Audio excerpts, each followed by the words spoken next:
Beneath the neon-lit affluence of Seoul's wealthiest district, a meticulously curated illusion is unraveling.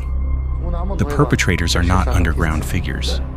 They are globally idolized K-pop stars, including Seungri of the iconic group Big Bang and prominent singer-songwriter Jung Jun-young. Their accomplices are not street-level enforcers, but corporate executives and a senior superintendent who previously served in the elite Blue House presidential residence. Together, they operate a multi-million-dollar subterranean syndicate built on the systemic abuse and commodification of countless, nameless women. The evidence is buried in hidden digital chat rooms, protected by the very law enforcement officials sworn to serve the public. A single localized physical altercation on a freezing November night is about to trigger a catastrophic chain reaction. It will dismantle a carefully protected empire, exposing a deeply entrenched network of corruption that reaches the absolute highest echelons of South Korean power. In late 2018, the district of Gangnam is not merely a geographic location within Seoul. It stands as a conceptual monolith. It represents the zenith of South Korean wealth, corporate power, and entertainment influence.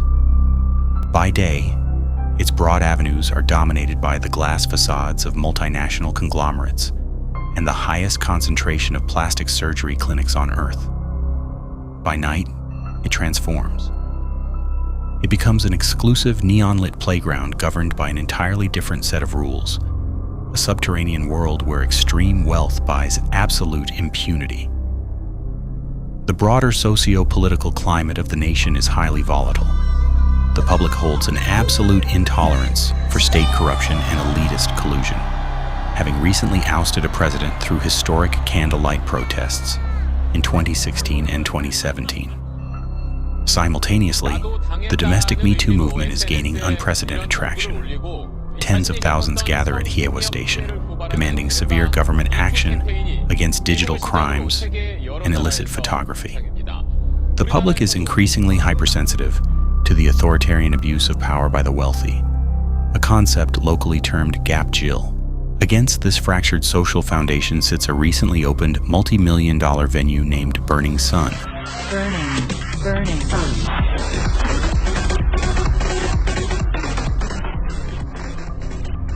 It is situated in the basement of the luxurious Le Méridien Hotel on Bongjun-sa-ro. Operating out of a luxury hotel provides a crucial dual function for the establishment. First, it offers an immediate aura of prestige and safety, effectively disarming the suspicions of young female patrons. Second, it creates a highly secure, controlled environment for the club's apex VIPs. Inside, the atmosphere is heavy with a toxic cocktail of exclusivity and aggressive status projection. The operation relies on a rigid caste system determined entirely by financial expenditure. At the apex of this hierarchy are the VIP tables, where the domestic nightlife economy has recently normalized astronomical displays of wealth. The venue is infamous for its Mansour set, a staggering package named in a nod to Middle Eastern royalty, costing 100 million Korean won, or approximately 85,000 US dollars. It consists of premium champagne and liquor. Secondary tiers include the Continent set at 50 million won and the Heaven set at 10 million won. The illusion of untouchable prestige is perfectly maintained, shielded by the bright lights of the surrounding metropolis.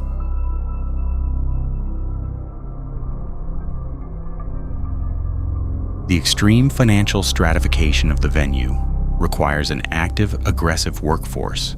Independent promoters known as merchandisers or MDs patrol the main dance floor. Their primary directive is to hunt for young, attractive patrons and funnel them into the VIP annexes to entertain the high net worth male clientele. In this environment, women are seamlessly reduced to commodities, utilized purely to validate the wealth of the VIPs. The smiling, charismatic frontman for this enterprise is Lee Seung-hyun, globally known as Seungri. As the youngest member of the revered K-pop group Big Bang, he cultivates the persona of the Great Seungri. He presents himself as a multifaceted CEO whose empire spans ramen franchises, DJ labels, and premium nightclubs.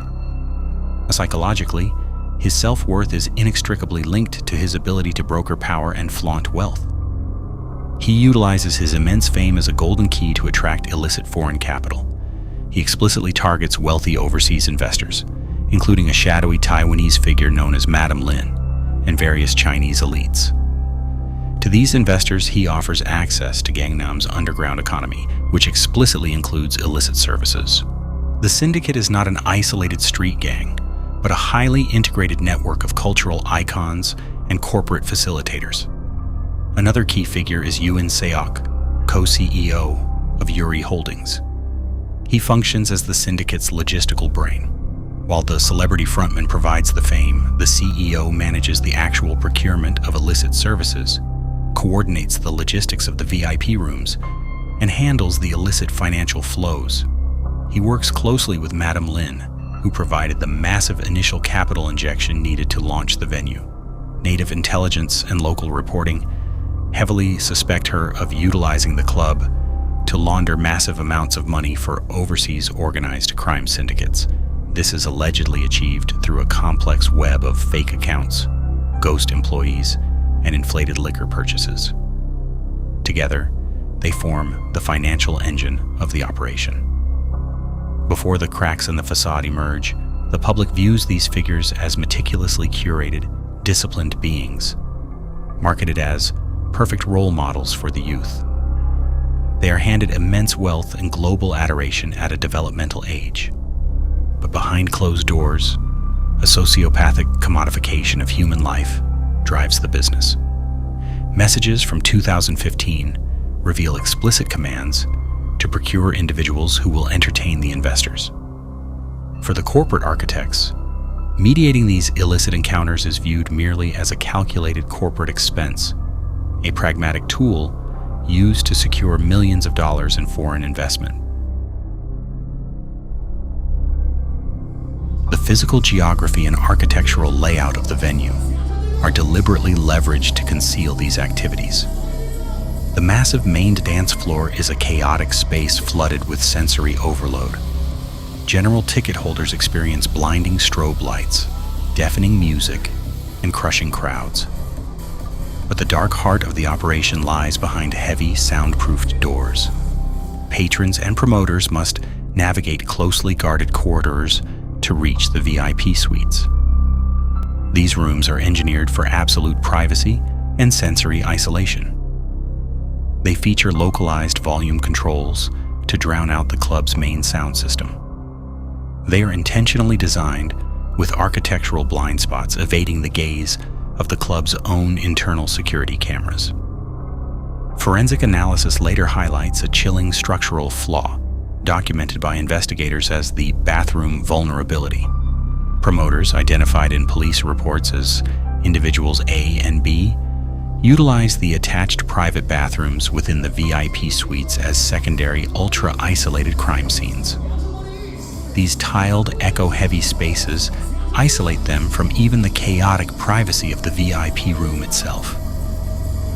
Here, promoters illicitly record attacks on highly intoxicated or unconscious individuals. The heavy bass vibrating through the walls from the main club provides acoustic camouflage, masking any sounds of struggle or distress. Furthermore, the structural connection to the luxury hotel above is a critical logistical asset for the syndicate. It allows high net worth individuals and celebrities to move seamlessly from the subterranean VIP rooms directly to private upper-level hotel suites. They utilize secure, restricted access elevators. This vertical architectural flow completely bypasses public lobbies or street-level exits. It neutralizes the risk of paparazzi exposure. More significantly, it allows for the undisturbed transport of individuals who have been incapacitated. The weapon used to facilitate this extraction is a central nervous system depressant, locally referred to in the club scene as mulbong, or water meth. It is virtually undetectable, when slipped into a drink. It is colorless and odorless. It induces rapid unconsciousness, often within 15 minutes, and causes profound anterograde amnesia. Because the substance metabolizes rapidly and leaves the bloodstream within hours, the aftermath is an agonizing psychological terror. Victims wake up in unfamiliar hotel rooms or their own beds with severe physical trauma. They possess absolutely no memory of the event, making forensic prosecution nearly impossible. They live with a pervasive, haunting dread, knowing they have been violated, but unable to point to a perpetrator or provide a timeline to investigators.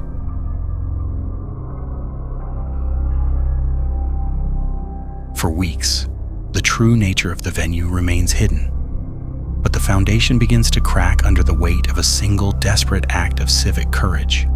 The accidental whistleblower, Kim Sang-kyo, is not an activist or an investigative journalist.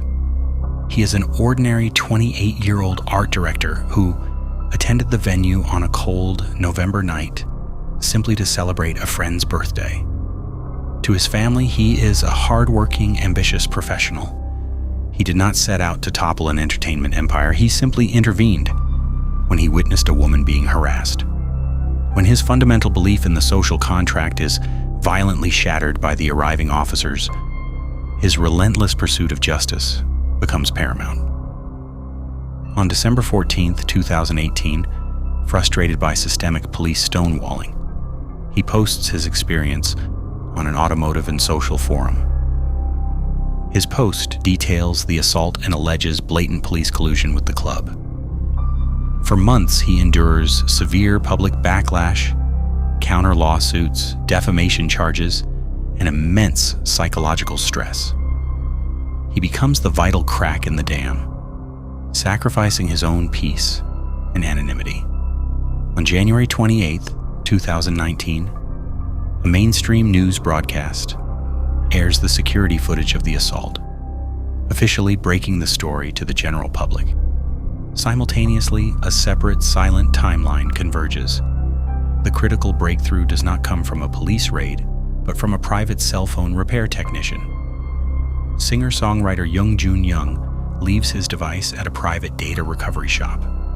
He is the apex predator of the group's digital underworld. His psychological profile is characterized by a chilling lack of empathy and a chronic compulsion to capture, archive, and share illicit media as a primary form of male social bonding. He possesses multiple mobile devices, referring to one as his golden phone, which serves as a digital trophy case. The technician working on the device discovers the horrifying cache of videos and chat logs.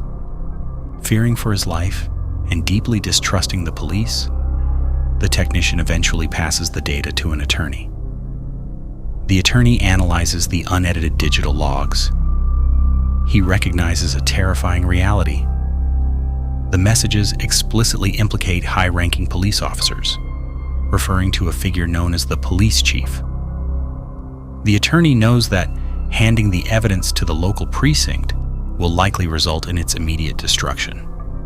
Therefore, on February 22, 2019, he executes a brilliant legal maneuver.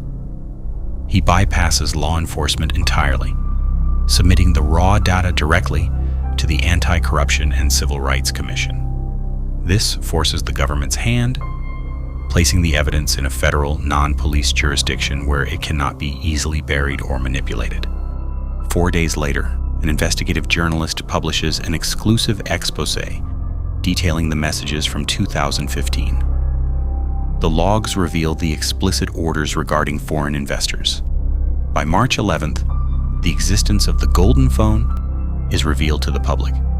The journalist breaks the story that celebrities shared illicitly filmed videos of unconscious women in a separate group chat. The victim's trauma is exponentially compounded.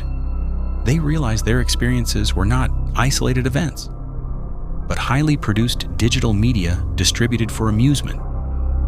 In the hidden chat rooms, the perpetrators joke about inflicting severe injuries during the attacks, They refer to their acts with casual sociopathy, once stating it was the most fun night of their lives. As journalists attempt to verify the logs, they are actively stonewalled by the police. Law enforcement attempts to discredit the evidence as fabricated. The investigation hits a brick wall regarding the true identity of the institutional backer. The investigation also exposes the mechanics of police corruption in previous cases. The singer-songwriter's pathology was evident years prior, but society deliberately ignored the red flags. In 2016, an ex-girlfriend accused him of illicitly filming her. Despite the severe gravity of the accusation, the entertainment industry and law enforcement shielded him. The investigating officer had actively called the digital forensics company handling the phone, requesting they write a fraudulent document stating the data could not be restored. When the company refused to commit perjury, the officer colluded with the defense lawyer to fabricate a fake confirmation letter. They deliberately obscured a clause stating data could be recovered, closing the case in just 17 days, following a highly orchestrated public apology, claiming it was a consensual joke. The perpetrator was welcomed back onto primetime television within months. The systemic failure emboldened his deviance. As the official motives of unbridled greed and illicit financial flow are established, deeper investigations and native forum speculation reveal a much more sinister set of theories. Domestic netizens firmly believe the official investigation merely scratches the surface, offering up celebrities as sacrificial lambs to protect far more powerful entities. Local street rumors heavily focus on the NASA FAM, a notorious crew of young crypto millionaires, alleged scam artists, and trust fund elites, who effectively treat the venue as their personal fiefdom. It is widely speculated that the club was not primarily designed as a nightlife venue, but as a massive, high-efficiency money laundering machine for foreign syndicates and domestic voice phishing rings. The exorbitant prices for the premium liquor sets are allegedly mechanisms to wash dirty money into legitimate corporate revenue for the owners of the hotel above. Furthermore, because the suspected institutional backer had served in the presidential secretariat, conservative political forums theorize that the hush money and slush funds generated by the club were funneling upward. They speculate these funds were used to finance political campaigns or secure high-level protection. Many locals believe the police deliberately botched the initial stages of the investigation to prevent the financial trail from reaching the upper echelons of the government.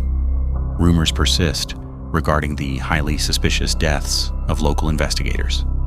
A Gangnam police detective allegedly looking into the club's deep-seated narcotic ties turns up dead in what the precinct quickly and suspiciously rules a tragic, self-inflicted end.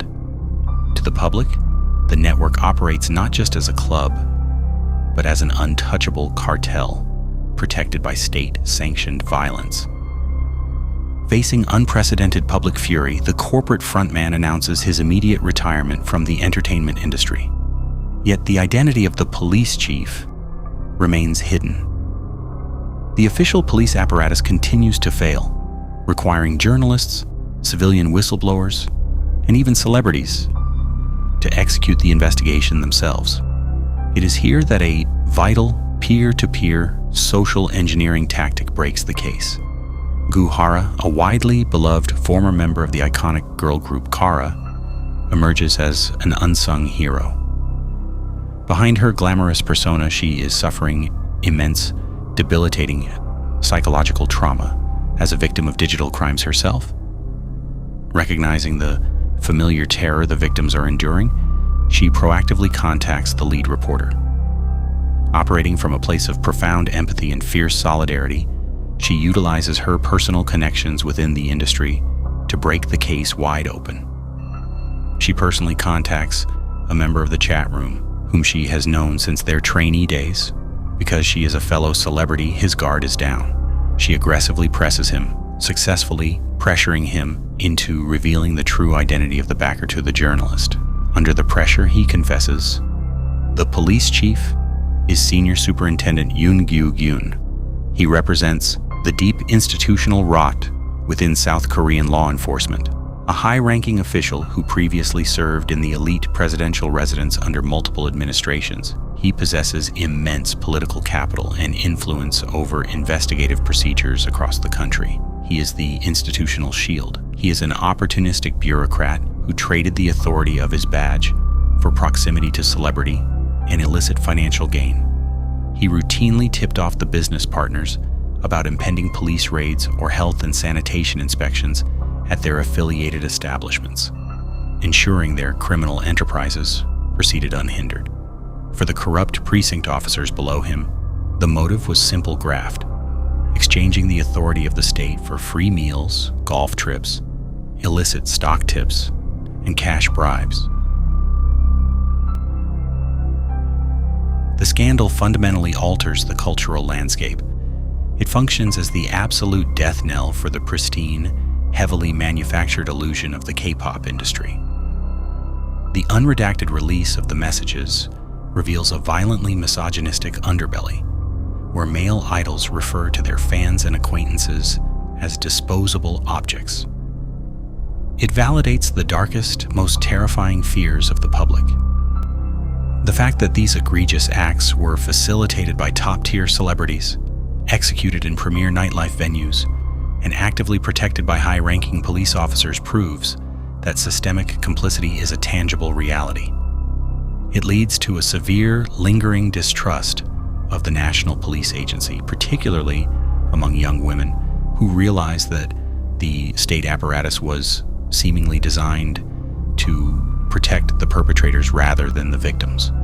Despite the apocalyptic scale of the scandal, the staggering volume of evidence, and the national trauma it inflicted, the legal outcomes leave the public deeply embittered. The verdicts are widely viewed as a testament to the depressing reality that wealth, status, and high-priced legal defense teams afford extreme leniency. The corporate frontman is originally sentenced to 3 years by a military court, but this is reduced to 1 year and 6 months on appeal. The logistical CEO receives a suspended sentence and serves 0 prison time. The singer-songwriter with the digital trophy case serves 5 years before his release. The most shocking legal outcome involves Senior Superintendent Yoon Gyu-gyun. Despite orchestrating the cover-ups and utilizing his clearance to protect a syndicate, he is acquitted of the most severe bribery charges. During the trials regarding the complex bribery networks, the prosecution is defeated by modern technology. The court utilizes passive GPS tracking data collected by a smartphone to prove that physical movements did not align with sworn testimony, leading to acquittals. It is a rare instance where digital surveillance works to exonerate.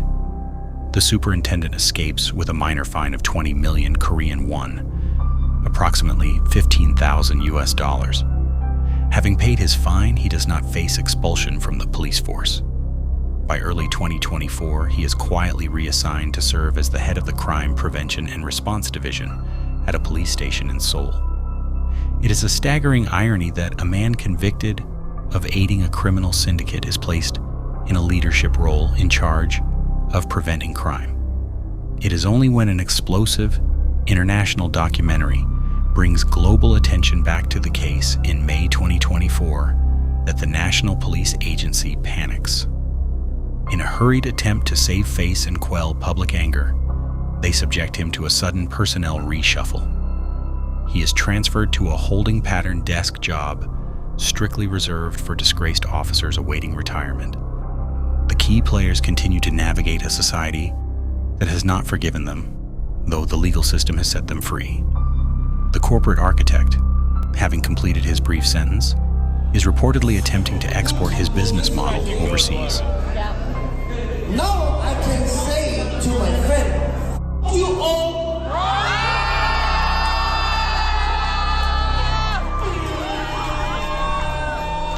And I said, shut up and try to come here and see what illicit, what happened in Cambodia.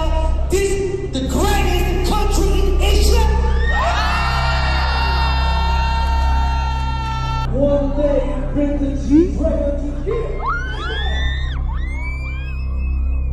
He is actively purchasing luxury real estate outside the jurisdiction of South Korean law enforcement, utilizing his lingering international connections. The most enduring and heartbreaking legacy belongs to the unsung investigator who broke the silence. Goo Hara weaponized her own status to protect others, an act of supreme courage. Tragically, the unrelenting weight of systemic pressures and vicious cyber attacks eventually overwhelmed her. She passed away in late 2019, never living to see the full impact of her actions. She fought a deeply corrupt system from the inside, her actions remaining the sole beacon of genuine courage in a scandal defined by institutional cowardice. The subterranean walls of the club are gone, replaced by fresh concrete and new developments. The architecture of the crimes has been dismantled, but the framework of power that allowed it to thrive remains untouched. The soil is swept clean, yet the silence of the uncounted victims continues to echo through the immaculate, neon-lit streets.